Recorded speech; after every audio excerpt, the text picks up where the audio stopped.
Welcome back to the show.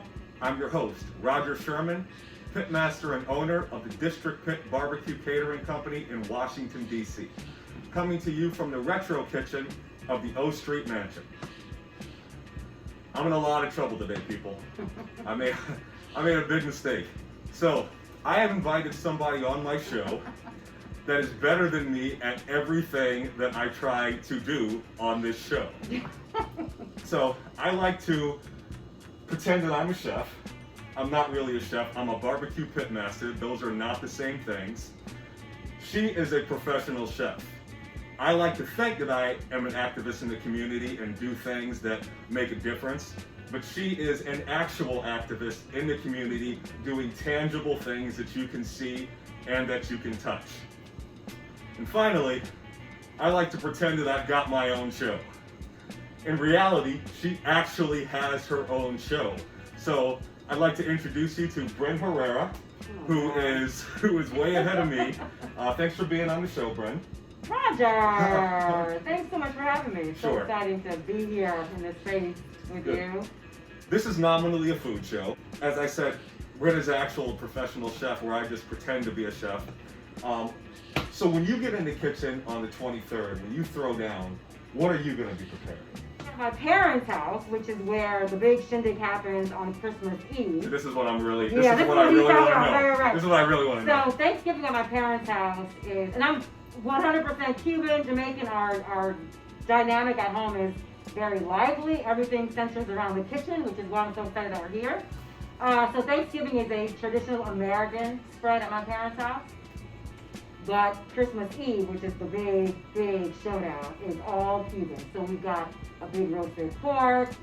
That if the weather holds up, my parents go outside and they do la cajachina, which is a legit 100-pound pig that they roast. On a spit. Okay. Yeah, All right. in an actual fire pit that has been marinating for 3 days. Wow. About. I don't partake in that, but it's part of the culture. It's part of the experience. Thank you. So there's that. There's a big roasted ham. There are black beans. There's yuca, which is cassava root, Okay.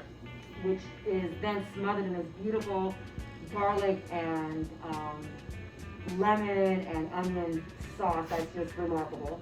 But it's legit like a full Latin spread of all the things that you could possibly imagine between the pork roast and the ham and the black beans. Oh, and then there's spaghetti salad. You would appreciate that. So there's a big tenderloin roast that my mom also.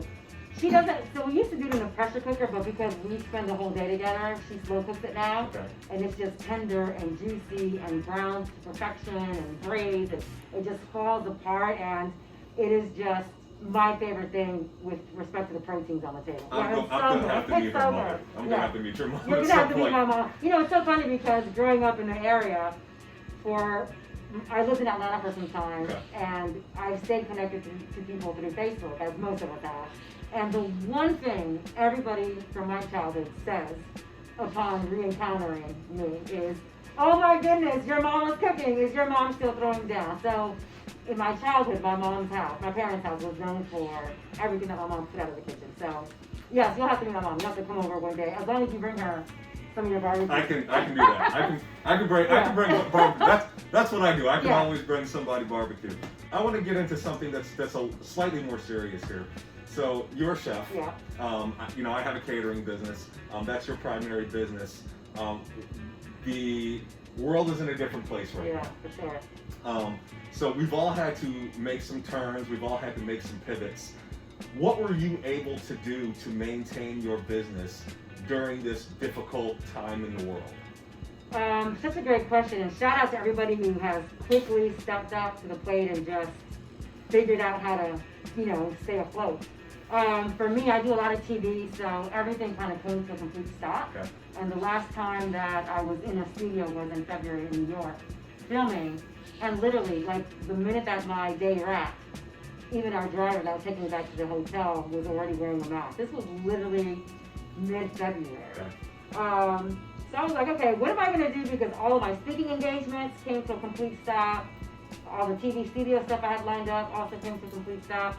So I was like, oh, I know cameras well, I cook. Why not take this online? So I immediately started doing kids cooking classes online. And that wasn't so much to protect my business as much as it was to offer parents something to do for their kids, because everybody got sent home and nobody knew what to do. So I did a 7-week free online cooking class, which was amazing. I had 60 kids from all over the country show up every Tuesday and cook with me. And then that helped me pivot into a more formal model. Okay. So then I rolled out a summer kids cooking class or cooking school, and then tomorrow is our last day where we're doing the fall session. So every Tuesday and Sunday, a whole bunch of kids and I cook together for 2 hours. And it's beautiful. I've got a workbook for them, and they follow the recipes. They've got worksheets that they have to do in between the cooking classes. So that's one way that I pivoted. And then the biggest way, which has been such a blessing, is to do food and wine experiences for big companies. Wow. Okay. Yeah. So that's been really, really key to helping me stay afloat while everything else kind of settles into place with respect to studio work. So yeah, I've been fortunate enough that my friends in the C-suite or leadership positions in big organizations say, hey B, we've got virtual events, we don't know what to do, and I'm like, I got the answer for you. So I've partnered up with some really great wineries out of Napa, some wine importers, and I'll basically do whatever a client wants to happen. So I've got a couple next week right before the holidays where we're going to have fun online. I teach people how to cook, we drink. We do wine tastings. I got a sommelier that comes on with me, and he talks about the wines that I've chosen to pair with the dishes. Okay. And it's just been really great because I'm introducing a whole bunch of people who I don't know to my culinary style of cooking, but also just how to entertain at home during these wild times. And it's honestly been, there's nothing like being in the studio for me, but there's something special about being able to do it from home and still connect to people through a screen, which is really odd, but we're all figuring it out. I've made it work, which again I'm thankful for, but that's been the biggest pivot that I've been able to enjoy this whole summer and now winter. So you talked about, your wine pairings. I'm not a huge wine guy, but I actually just dropped a segment recently on my favorite type of wine, ice wine. Do you have a favorite go-to? Do you have a go-to type of wine or a go-to wine vendor? Oh, 100%. So ice wine is actually really good. I love it. Yeah, ice wine is really, really good. If you've not had it, you should totally check it out. My go-to is 100% Cabernet every day, which is it's a big red. I do Pinots every now and then, but I have a glass of red wine every day. In preparation for this meeting with you, I spent some time scrolling through your Facebook page and your Instagram page, and I see a lot of videos of you working out. Oh God. You're in incredible shape. I'm gonna throw it out there and say you're probably in better shape than like 95% of Americans. I have a propensity to be a thick chick if I didn't work out. Okay, I love that. Well, I've got nothing against a thick chick. I've got a thick chick at home, and I'm all for that. I'm all for the thick chicks all day because I've got some thick legs. But it would be worse, let's say, if I didn't work out. So fitness is tandem priority in my life with cooking and eating right and all that stuff. Yeah. So if you had to give everybody one fitness tip, what would that be?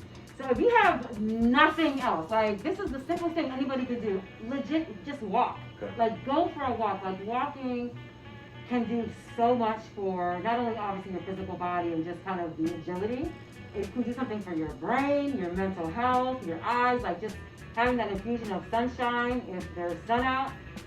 So at minimum, guys, if you can walk at least 20 minutes a day, you're gonna be doing yourself so much versus not walking, right? But if you have a little more time, a little more flexibility, I say turn on YouTube, find a really good dance sequence, and dance for at least 10 minutes. Like, dance is a really, really, really good form of cardio. Okay. You don't have to be coordinated, you don't have to have a choreographed routine or whatever, but just move your body consistently with that kind of high impact for 10 minutes, and you'll feel the blood flowing, you'll feel your heart rate up, and you'll feel better about yourself.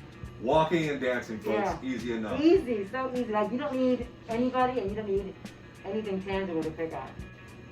I'm glad I've had you on. You're Cuban. Yep. My family's from the Bahamas. Mm-hmm. So we're island folks in a similar part of the world.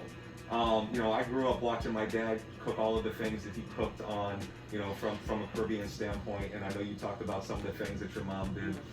The one thing that my father did better than anybody else, or at least, anybody else in my life, was jerk chicken and peas and rice. Those were his go-to. I still can't get it right. He's not around for me to ask him anymore, which frustrates me. But I got a couple of aunts I can get it from. What's the one go-to Cuban dish for you that either you figured out how to do yourself or mom taught you? What's the go-to for you? Oxtail. Oxtail, okay. Okay. Yeah. Oxtail. I mean, my mom had, similar to your father having, said and taught you, my mom was like, look, honey, because my mom, she is a phenomenal cook. And for me, the test of a great, great cook or chef is consistency. And my mother consistently produces the same exact feel, flavors, textures, every time. So you always know what you're getting from my mom's food. And so I have, I'm really good, my black beans are really good, but they're not my mom's black beans. So she says, honey, it's gonna take you a husband married 40 years, and at this point 52 years, at the time it was 40, it's gonna take you a husband married 40 years and 5 kids to get to where I am. I'm way behind her at this point, so I don't know if I'll ever get to that point with my black beans, but I have mastered the oxtail, for sure. I have mastered the oxtail, and I would say they're on par with my mom. Great. Yeah. Well, Bren, I want to thank you for coming on the show today. This was great. Like I said, I was intimidated as I could possibly be, but somehow I managed to get through this. So one more time, tell everybody how they can find you. Yeah, so I literally everywhere, social media, Facebook, Instagram, LinkedIn, Twitter, and my website. Everything is brenherrera.com. That's simple. Thanks for watching the show, and we look forward to having you back. Thanks a lot, Bren. Thank you so much, Roger. Happy holidays. Happy holidays.